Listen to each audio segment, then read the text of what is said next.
इन साहब का बयान आपने सुना? ये सरफराज चौधरी हैं और NCCIA के डायरेक्टर।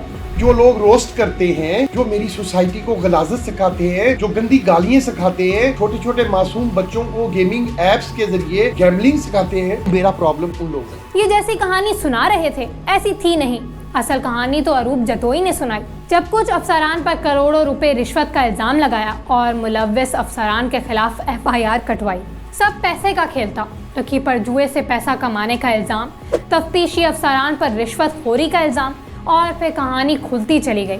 अभी ये उलझन बरकरार ही थी कि सच्चा कौन है। अचानक एक खबर ने तहलका मचा दिया। डकी भाई के केस की तहकीकात में मुलव्विस NCCI के डायरेक्टर मोहम्मद उस्मान अचानक गायब हो गए। फिर एक ही हफ्ते में उनकी अहलिया और बच्चे भी लापता हो गए। वो केस जो हाई प्रोफाइल था, जिसका महवर सिर्फ डकी था, अब कहानी कुछ और ही बन गई। सारी नजरें तफ्तीशी अफसरान पर लग गईं। ट्विस्ट आ गया। ये अफसरान कहाँ गए?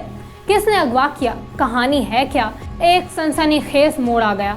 परतें खुलना शुरू हुई तो पता लगा कि एक और पोशीदा कुव्वत है जो डकी केस की तहकीकात करने वालों की भी तहकीकात कर रही है। NCCIA और FIA को इसकी कानों कान खबर ना हुई। NCCIA में रिश्वतखोर नेटवर्क को खत्म करने के लिए हसास इदारा मुतहरिक हुआ। 15 अहलकार, जिनमें 5 आला डायरेक्टर शामिल थे, उठाए जा चुके थे, जो बढ़ चढ़कर डकी को मुजरिम साबित कर रहे थे। अब वो खुद मुलजिम थे। उनमें डायरेक्टर सरफराज चौधरी, जवार अहमद, मोहम्मद उस्मान, शोएब रियाज, अयाज खान, मुजतबा जफर और सलमान अजीज शामिल थे।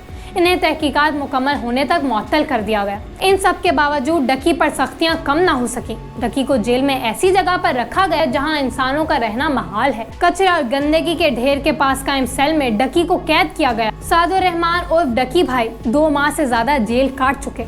सवाल ये नहीं है कि डकी के खिलाफ कार्रवाई क्यों की गई, सवाल ये है कि सिर्फ डकी भाई ही क्यों? क्या बैटिंग एप्स के प्रमोशन अकेले डकी भाई ने की? क्या सिस्ट्रोलॉजी, रजब बट या दीगर यूट्यूबर्स ऐसा नहीं करते?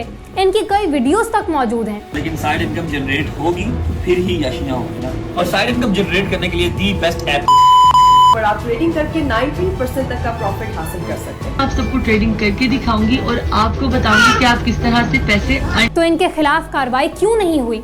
ये किसी खास शख्सियत के कहने पर किया जा रहा है या फिर पैसा हथियाने का तरीका है?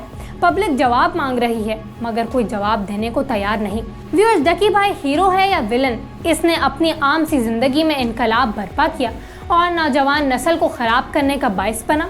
वो वाकई मुजरिम है या बस किसी वजह से ज़ेरे अताब आ गया है?